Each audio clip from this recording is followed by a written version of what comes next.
জনাই গৈছো অমৃত নিউজৰ প্ৰতিগৰাকী দৰ্শকক এই মুহূৰ্তত এটি গুৰুত্বপূৰ্ণ খবৰ। তামুলপুৰ আৰক্ষী থানাৰ অন্তৰ্গত দৰঙা মেলা আৰক্ষী চকীয়ে এক অভিযান চলাই তিনিগৰাকী গভাইত চোৰক আটক কৰিবলৈ সক্ষম হৈছে। আটকাধীন চোৰ কেইটা ক্ৰমে দৰঙা মেলাৰ ফিৰোজ আলী, ৰাজেশ কিন্দা আৰু কাদেৰ আলী। আৰক্ষীয়ে জনোৱা মতে ফিৰোজ আলী আৰু ৰাজেশ কিন্দা আৰু কাদেৰ আলীয়ে বিগত কেইবামাহ ধৰি ভাৰত ভূটান সীমান্তৰ দৰঙা মেলাত চুৰিকাণ্ড সংঘটিত কৰি আহিছিল।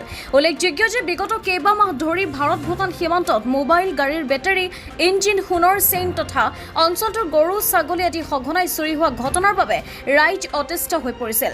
দৰঙা মেলা আৰক্ষীয়ে আজি গভাইত চোৰ তিনিটাৰ লগতে চুৰিকাণ্ডত ব্যৱহৃত AS01 AG2127 নম্বৰৰ এখন চেভ্ৰলেট এভিউ বাহন জব্দ কৰিবলৈ সক্ষম হৈছে। আমাৰ দৰঙা মেলা অঞ্চলত যিটো ইণ্ডিয়ান আৰ্মি গ্ৰেফ আছে, গ্ৰেফৰ বাউণ্ডাৰীৰ ভিতৰৰ পৰা এখন গাড়ীৰ পৰা বিভিন্ন সামগ্ৰী চুৰি হৈছিলে, বেটেৰী, তেল এনেকুৱা ধৰণৰ।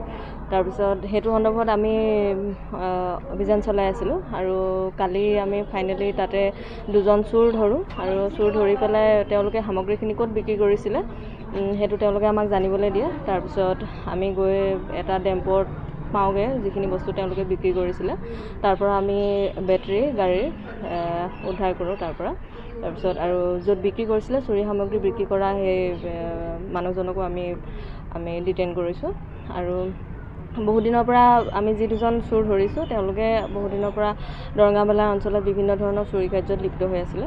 গতিকে দুজনক ধৰা হৈছে আৰু তদন্ত বাকী আছে বস্তু উদ্ধাৰ কৰিবলৈ, আৰু আমাৰ আৰু দুজনমান চোৰ ধৰিবলৈ বাকী আছে।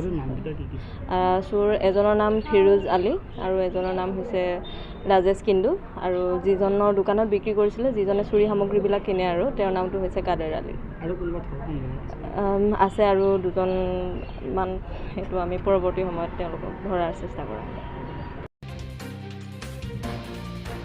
তামুলপুৰৰ পৰা আনন্দ ৰামচিয়াৰীৰ ৰিপৰ্ট, অমৃত নিউজ 24/7।